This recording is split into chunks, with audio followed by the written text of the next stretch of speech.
use of evidence coming from torture. That's great. He banned evidence coming from torture. Did he ban torture? Okay, well, we see that because the evidence that, well, actually, we'll address that in the next case. So now we see that the only problem with you in our case is the fact that you still believe that there's still rampant torture going on in Guantanamo Bay prison, correct?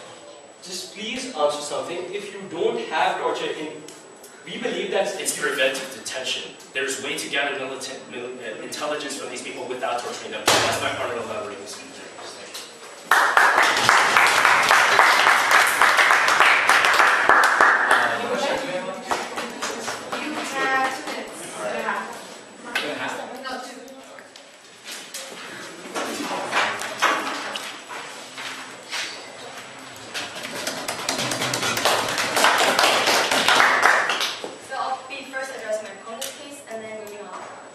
Now, the first issue that they have is regarding torture, and based on their logic, despite the evidence that we've provided, they said that based on logic, Guantanamo Bay